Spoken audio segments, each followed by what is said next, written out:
Ramanujacharya, he was very old. For about 60 years of the last part of his life, he practically never left Sri Rangam.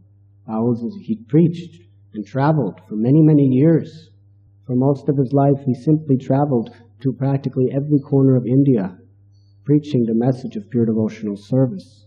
But his final years, because he became so prominent, people from every corner were coming to see him in Sri Rangakshetra. And there, he indicated to his disciples that he was going to leave this world. So they were begging him, please, how will we ever live without you? And he explained that I'm very old. I have to leave sometime. That is the nature of this world. But I am always with you in my instructions.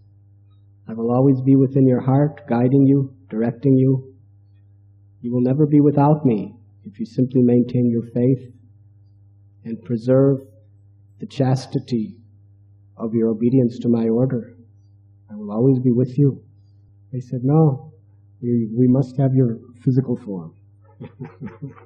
So what he did is he had a murti carved. It took 3 days to carve.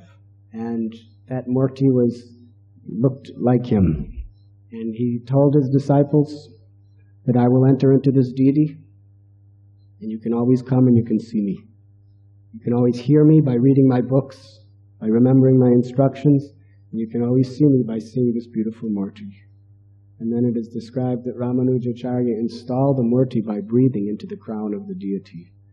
And then it is described how he put his head on the lap of one of his disciples, Govinda, and he put his feet on the lap of another disciple. And they brought for him the sandals of his Gurudev, Jamunacharya. And with his eyes fixed on the sandals of his Guru Maharaj, completely immersed in the thought of his Gurudev, he left this world.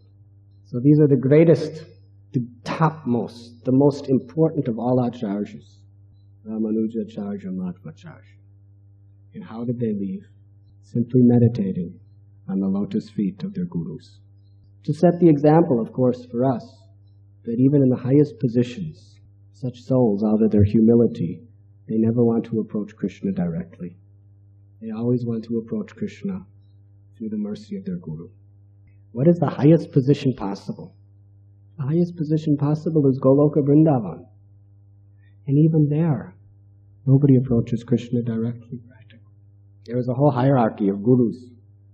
Ultimately, Sri Radharani. And only a few of the Sakis approach Radharani directly. There are 8 Sakis. And all others, they approach through the Manjaris, the Sakis, Gopis, Gopas. So Ramanujacharya, Madhvacharya, although they had such high, pure realization, still, they wanted to show the world that at the very final end of their life, they were approaching Krishna. They were meditating on Narayan through the mercy of their spiritual master, meditating on his lotus feet. Today I would like to read, in summary, the final instructions that Sri Ramanujacharya has given to us just prior to his departure from this world to the eternal abode of Vaikuntha. What happened is Ramanujacharya sat and he went into an ecstatic trance. And his disciples, although he was immersed in meditation, his disciples did not know whether he was living or dead, because he was not moving. He was practically not breathing. So understanding their condition, he came out of his trance. On hearing their cries, Ramanujacharya came out of his trance and said to his disciples, everyone listen carefully. My dear children, why do you cry out in lamentation like uneducated men? Do you think this body can endure forever? Am I not fixed in your hearts for all time? Therefore give up this useless wailing and understand the will of the Lord. To this the disciples all replied, O Master, as always your instructions are perfect. Nonetheless, it is impossible for us to bear the pain of separation, which must surely overwhelm us if you leave us now. Out of pity for your children, we beg you to remain with us for some time. In response to this request, Ramanujacharya agreed to stay with them for 3 more days. He ordered that all his disciples should come there, and when they were assembled, he delivered his final instructions. Srila Prabhupada left the same way. Prabhupada was ready to leave his body. He agreed on the humble request of his disciples to remain for some time. He ordered that all of his disciples should come there. Prabhupada also ordered that. And when they were assembled, he delivered his final instructions. Worship all Vaishnavas as you worship your Guru. This is his first instruction. I will repeat. Worship all Vaishnavas as you worship your Guru, he told them. Have faith in the previous acharyas and never be controlled by the senses. Never be satisfied simply by worldly knowledge.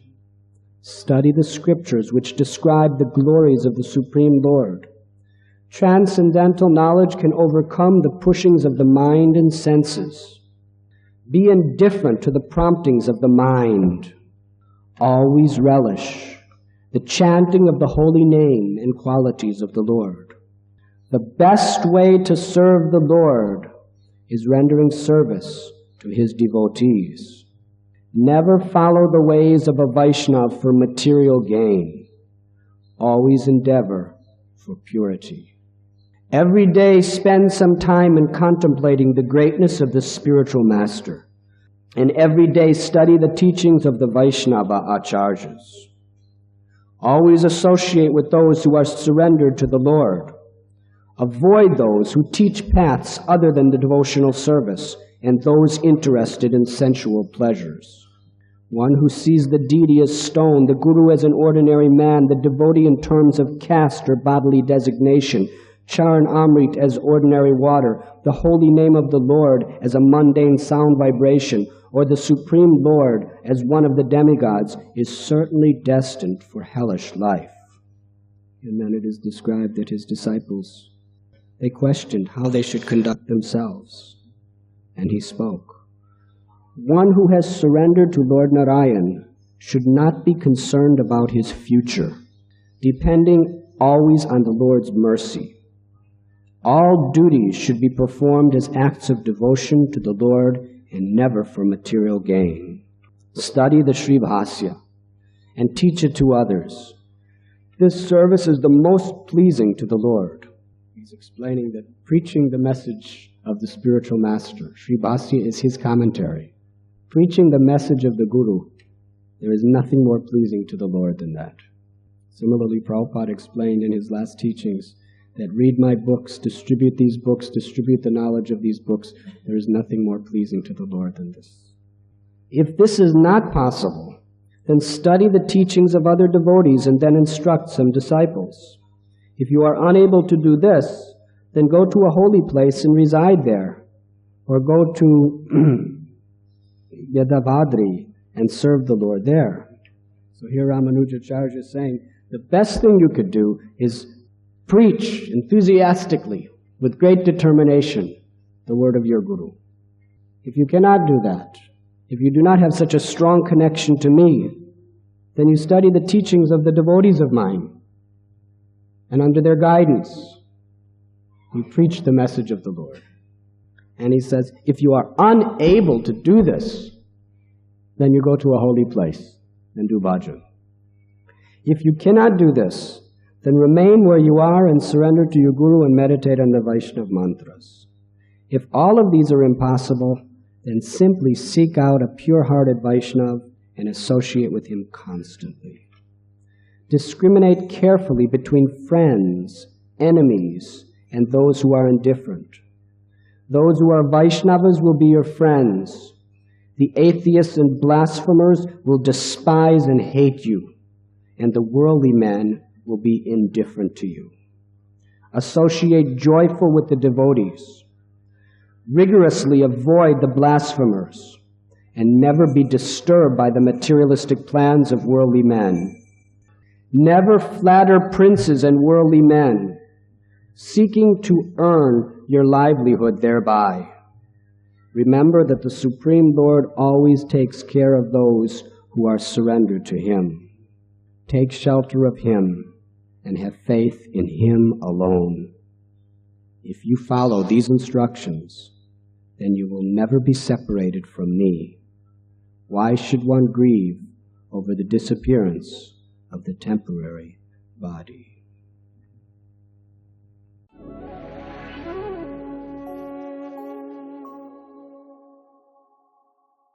You were listening to Radhanath Swami on thesacredconnect.com.